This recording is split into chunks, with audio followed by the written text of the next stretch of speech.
All right, welcome to The Explainer. Today, we are diving deep into the drugs that are really the foundation of our fight against tuberculosis, the antituberculostatic agents. Look, getting these right is absolutely critical for any clinician, mainly because we're going up against one of the smartest, most stubborn pathogens out there. You know, a senior colleague of mine once put it perfectly. He said that tackling TB treatment isn't just about writing a prescription, it's a game of chess. Every single drug choice is a strategic move. You have to know the power of each piece on the board, you have to respect its limitations, and most importantly, you have to see how they all work together to corner the king, to get checkmate against TB. So here's our game plan for this explainer. We're going to move through 6 key phases of this clinical chess match. We'll start with our opening moves, the key advice and indications. Then we'll check out the core drug regimen, the dosages and side effects. After that, we navigate the really tricky territory of drug interactions. Then we'll stress why you've got to be watching your patients like a hawk. And finally, we'll talk about beating resistance. And at the end, we'll put your knowledge to the test. All right, let's make our opening moves. This first part is all about the foundational advice and the main reasons we use these drugs. Get this right, and you've set the stage for a win. Okay, these 4 points might seem basic, but trust me, they are absolutely fundamental. First, if you're giving isoniazid, you must supplement with pyridoxine. It's not optional. It's because isoniazid messes with vitamin B6 metabolism and can cause nasty nerve damage. Second, for these drugs to even work, they have to get into the system. So isoniazid and rifampicin have to be taken on a truly empty stomach. We're talking 1 hour before a meal or 3 hours after. And because this isn't a week-long treatment, combination pills are a game changer for keeping patients on track. And of course, none of this works if you don't talk to your patient and tell them what to expect. So what are we using these drugs for? Well, the main event is, of course, active TB. That's where we bring out the big guns, the classic 4-drug combo. But their use doesn't stop there. We also use them for other specific mycobacteria, like M. bovis or M. avium intracellulare. They're also incredibly important for treating latent TB, especially in people who are immunocompromised, like patients with HIV. And here's something really interesting.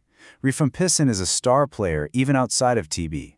It's one of our best weapons against tough staph biofilm infections on things like prosthetic joints, all because it's so good at getting to where it needs to go. Okay, let's move to the center of the board, the core of our strategy, the drugs themselves. Here, we're going to cover the standard dosages for our 4 key players and the really important side effects that you have to be ready for. So here they are, the standard adult doses for the big 4. You'll notice they're all weight-based and given just once a day, which really helps patients stick with it. Now we're about to focus on isoniazid and rifampicin, but don't you dare forget the other 2. When you think of pyrazinamide, you should immediately think gout. It blocks the kidneys from clearing uric acid and can cause incredibly painful flare-ups.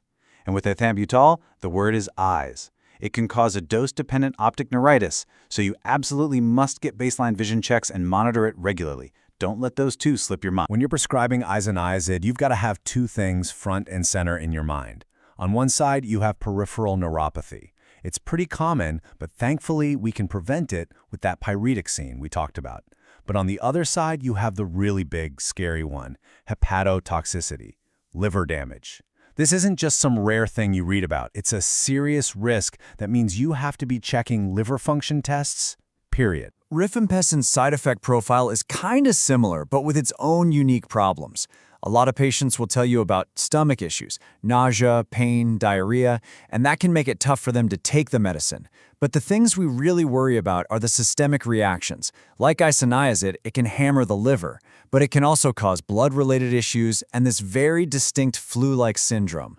So the key takeaway is to be on the lookout for a whole range of reactions. All right, now we are entering the most complicated part of the chess game. This is the mid-game, where one wrong move can cost you everything. We're talking about drug interactions, and the conversation is completely dominated by the powerhouse effects of rifampicin. So let's make this real. Imagine a patient comes in. They've got a staph infection on a prosthetic joint, a classic reason to use rifampicin. But they're also on warfarin to prevent blood clots and a protease inhibitor for HIV. You need to start rifampicin. What is the single biggest alarm bell going off in your head right now? The answer, the absolute key to this puzzle, is enzyme induction. Rifampicin is one of the most powerful inducers of the cytochrome P450 system we know of, especially the CYP3A4 enzyme. What does that mean? It basically puts the liver's drug-clearing system into hyperdrive. It chews up other drugs and spits them out, causing their levels in the blood to crash. For our patient, that could mean their warfarin stops working, putting them at risk of a clot, and their HIV therapy could fail completely. And this effect doesn't just stop when the drug does. It can hang around for up to 2 weeks. And this is why it's so dangerous. This list, this isn't even everything. But just look at it. HIV meds, anticoagulants, common antifungals, transplant drugs, methadone. The list goes on and on. The bottom line is, if you're going to start a patient on Rifampicin, you have to do a full, thorough medication review, and you almost always need to get a specialist involved. And that brings us to this statement, which I think is just perfect. You really need to burn this one into your memory. Mastering Rifampicin isn't just about fighting TB, it's about preventing the collateral damage it can cause to a patient's entire medication regimen. It really captures the massive responsibility we have when we prescribe this drug. So, with all those risks in mind, the contraindications are pretty straightforward, right? For both Isoniazid and Rifampicin, if the patient has a known allergy or significant pre-existing liver problems, it's a no-go. For Rifampicin, we also specifically add heavy alcohol use to that list because the combined hit to the liver is just too risky. All of this naturally leads us to our next critical topic, monitoring. You have to be proactive. A good treatment plan is a safe treatment plan, and that means being vigilant and watching for any and all complications. So, if you remember just one thing about monitoring, make it this. You have to check liver function. At a bare minimum, once a month for anyone on Isoniazid and Rifampicin. Now, you might be asking, what about special populations? In pregnancy, Isoniazid, Rifampicin, and Ethambutol are generally okay, but we tend to avoid Pyrazinamide because we just don't have enough safety data.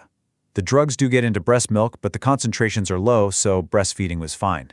And in tricky situations, like a suspected overdose or if the treatment isn't working, that's when we use therapeutic drug monitoring, or TDM, to make sure the drug levels are exactly where they need to be. Not too high, not too low. All right, let's talk about the end game. This is where we face our toughest opponent, drug resistance. And we have to use smart stewardship strategies to protect our most valuable chess pieces. So how do we fight back? With good stewardship. And it's really a simple, elegant, 3-step dance. Step 1, you hit hard and fast. You start with the broad 4-drug regimen based on your clinical suspicion. Step 2 is the waiting game. You have to get those culture and sensitivity results to truly know your enemy, to find out which drugs it's vulnerable to. And step 3 is all about adapting. Once you have that intel, you de-escalate. You tailor the regimen to be as targeted and narrow as possible. This makes the treatment more effective and, crucially, it reduces the pressure that creates even more resistance down the line. Whew, okay, that was a lot of heavy strategy. Now it's time to see what's stuck. Let's do a quick check to assess your clinical acumen. All right, 3 quick questions for you. Let's go. Question 1. Which of these drugs is a standard part of that initial 4-drug regimen for active TB? Question 2.